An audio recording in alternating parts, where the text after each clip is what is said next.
नमस्कार, हिमाचल समाचार में आपका स्वागत है। आज के मुख्य समाचार। मुख्यमंत्री ने की डीसीएसपी सम्मेलन की अध्यक्षता। मुख्यमंत्री ने कहा, नए विचारों को राज्य सरकार की नीतियों में किया जाएगा शामिल। सीएम ने बॉर्डर एरिया पर इंटीग्रेटेड चौकियां स्थापित करने के दिए निर्देश।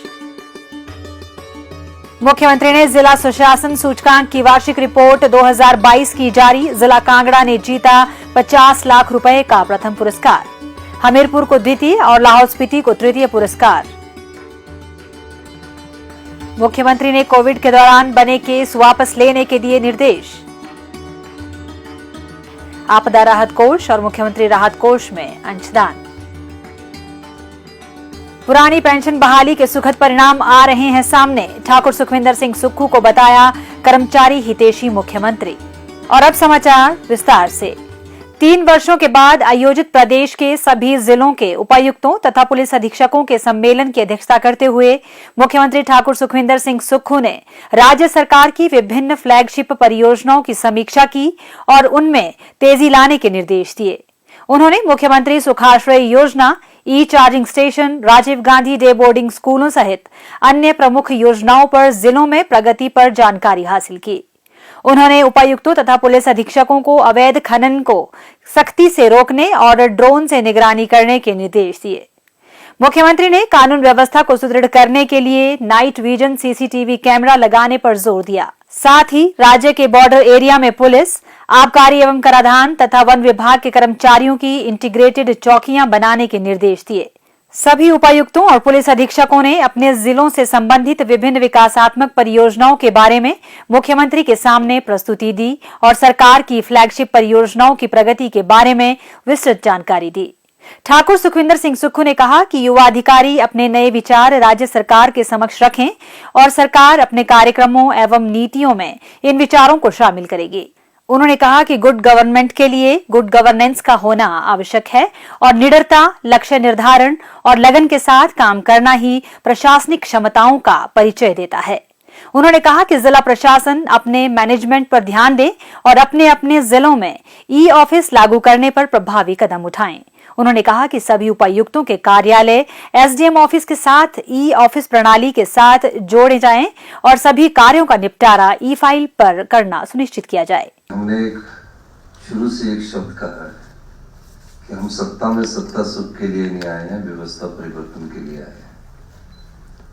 व्यवस्था परिवर्तन कैसे होगा, उस दिशा में हम कई जगह आगे बढ़े हैं। सही मायने में किस फ्रेमवर्क पर डिप्टी कमिश्नर काम करेंगे, किस फ्रेमवर्क को लेकर हमारे एसपीज काम करेंगे, क्या कोई एजेंडा अपने अपने बनाया है कि हम इस डिस्ट्रिक्ट में लगे हैं तो हमने किस फ्रेमवर्क को लेकर काम करना है। आपकी मैन मैनेजमेंट बहुत अच्छी होनी चाहिए, क्योंकि पॉलिटिकल सिस्टम में लोग, डेमोक्रेसी में जब आप रहते हैं तो उसमें मैन मैनेजमेंट का पार्ट बहुत इंपॉर्टेंट होता है। पॉलिटिकल लीडरशिप से भी आपने इन्वॉल्वमेंट रखनी है, फिर लोकल लीडरशिप भी इसमें इन्वॉल्वमेंट रहती है, हर प्रकार का दबाव आप लोगों पर रहता है। लेकिन निडरता, लक्ष्य और अपने कार्य के प्रति अगर आपकी रुचि रहेगी तो निश्चित तौर पर मैं कह सकता हूँ कि हमारी प्रशासनिक क्षमता का परिचय होगा और गुड गवर्नमेंट के लिए गुड गवर्नेंस का परिचय होगा। और अब समय है, 40 साल पहले जिस इन्वेस्टमेंट को हमने इन्वेस्टमेंट के नाम पर किया, अब इन्वेस्टमेंट ड्रेन हुआ है हिमाचल का। और ऐसी कोई बात नहीं है कि हम अपने पांव पर खड़ा नहीं हो सकते, पर उसके लिए योग्यता आपकी है, क्षमता आपकी है और नियत ठीक होनी चाहिए। अगर हमारी नियत इस प्रदेश को आत्मनिर्भर बनाने की है तो निश्चित तौर पर हम आत्मनिर्भर बनेंगे। और ऐसी कोई चीज नहीं है कि हम 10 साल में हिंदुस्तान का सबसे समृद्धशाली और अमीर राज्य बनकर उभरेंगे। अभी उस अर्थव्यवस्था के कुछ साइन मिलने शुरू हो गए। मैं पिछले कुछ दिनों से अपनी इकोनॉमी को देख रहा था, रिवर्स इकोनॉमी को देख रहा था, तो हम थोड़ा इम्प्रूवमेंट की तरफ बढ़ रहे हैं। अब जब साइन इम्प्रूवमेंट की तरफ बढ़ रहे हैं तो निश्चित तौर पर हम सही बात पर आगे जा रहे हैं। जो हक हिमाचल का है, हिमाचल के लोगों का है, उस हक की लड़ाई हम लड़ेंगे किसी भी प्रकार से। चाहे मुझे दिल्ली में प्रधानमंत्री जी से बात करनी पड़े, आर.के. सिंह जी से मेरी परसों बात हुई है वाटर से, क्योंकि हमारे पास सिर्फ 2 रिसोर्स है, और हम ग्रीन इंडस्ट्रीज को बढ़ावा देना चाहते हैं। कैटेगराइज कर रहे हैं हम इंडस्ट्रीज को। पहली वो इंडस्ट्री है जिसमें ग्रीन इंडस्ट्रीज आएगी, हॉस्पिटलिटी सेक्टर आएगा, टूरिज्म सेक्टर आएगा, हाइड्रो सेक्टर आएगा, फूड प्रोसेसिंग सेक्टर आएगा, आईटी इंडस्ट्रीज आएगी। इसको हम कैटेगराइज कर रहे हैं। लेकिन इन सब चीजों के लिए हमारे पास इंफ्रास्ट्रक्चर नहीं है। हम इंफ्रास्ट्रक्चर की तरफ सोच ही नहीं पा रहे। तो हमने कांगड़ा के एयरपोर्ट को और हेलीपोर्ट से जोड़ने की दिशा में भी स्पीड ऑफ काम कर रहे हैं। शिक्षा में गुणात्मक सुधार हो, गांव के बच्चे में विश्वास का पैदा होगा जब उसको सुविधाएं मिलेंगी। शहर के बच्चे और गांव के बच्चों में अंतर क्यों है? कि सुविधाओं की कमी है। उस दृष्टि से हमारी सरकार कर रही है। मेडिकल साइंस में मेडिकल टेक्नोलॉजी का इस्तेमाल करके हम आगे बढ़ रहे हैं। ई ऑफिस हमने शुरू कर दिया है। अब फाइलें मेरे पास ई ऑफिस के माध्यम से आ रही है। तो हम उसमें हमको भी दक्षता चाहिए, क्योंकि हमने भी कार्य करना जितनी स्पीड से यंग आदमी ऑफिसर्स कर सकते।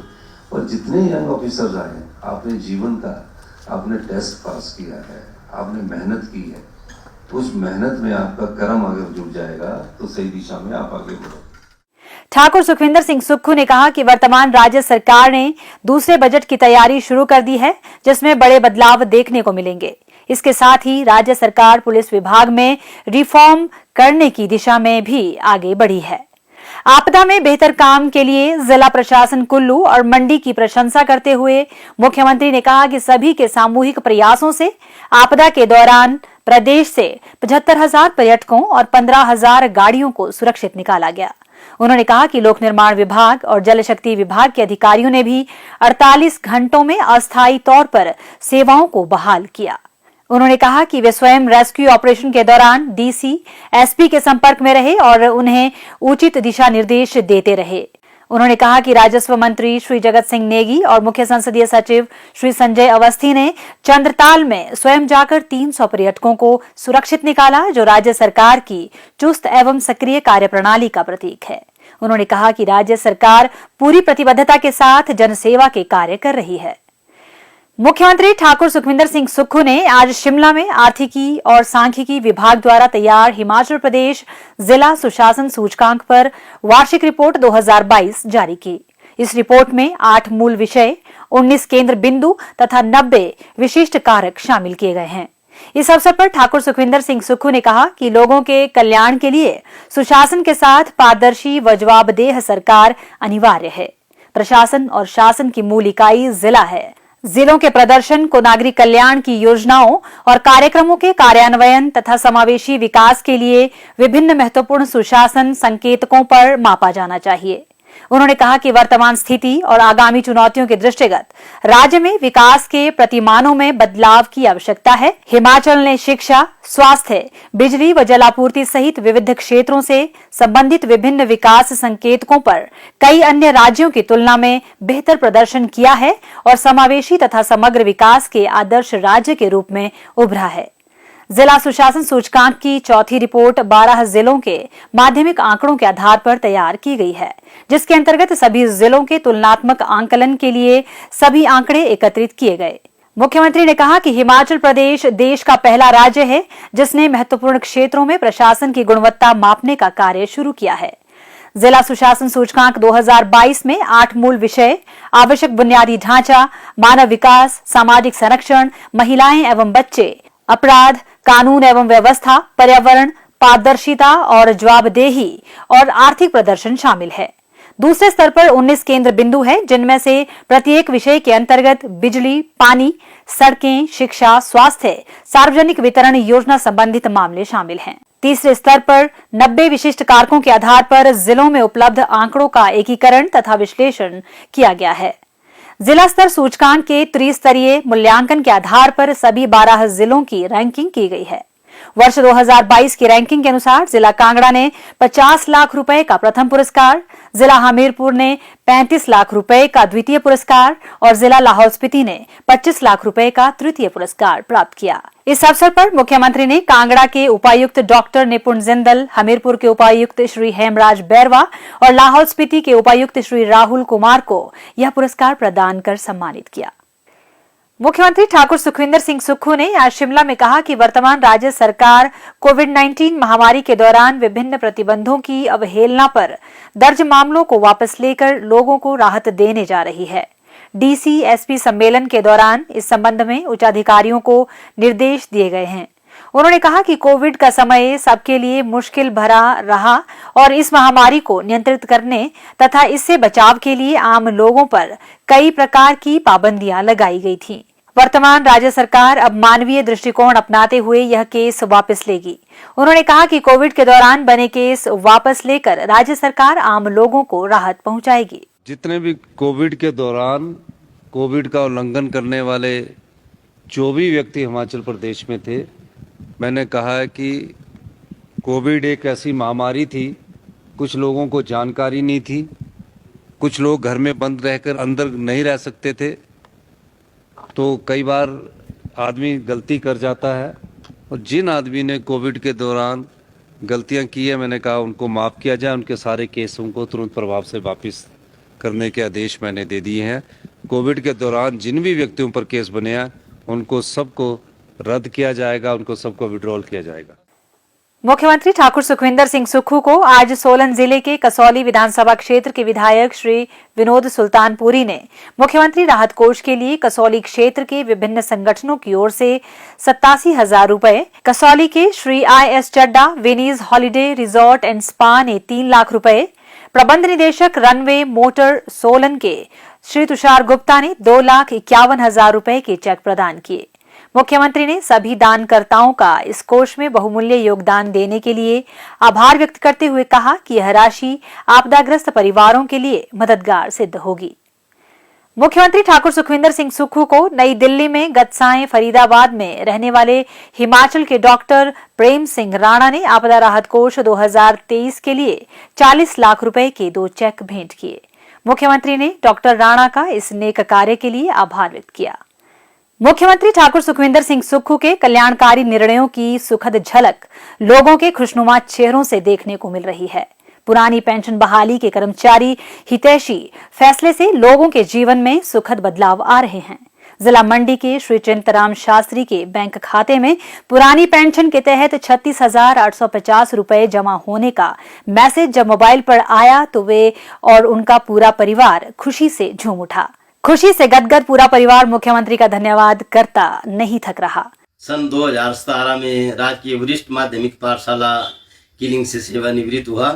जब मैं सेवानिवृत्त हुआ तो जो NPS के तहत मुझे एक बहुत ही बड़ा झटका लगा, क्योंकि जिस वेतनमान को मैं ग्रहण कर रहा था दौरान सर्विस और सेवानिवृत्ति के बाद मुझे एकदम 1770 NPS के तहत मिलने लगा, जो कि एक बहुत ही ऐसी बात थी कि उससे गुजारा करना बहुत ही मुश्किल था।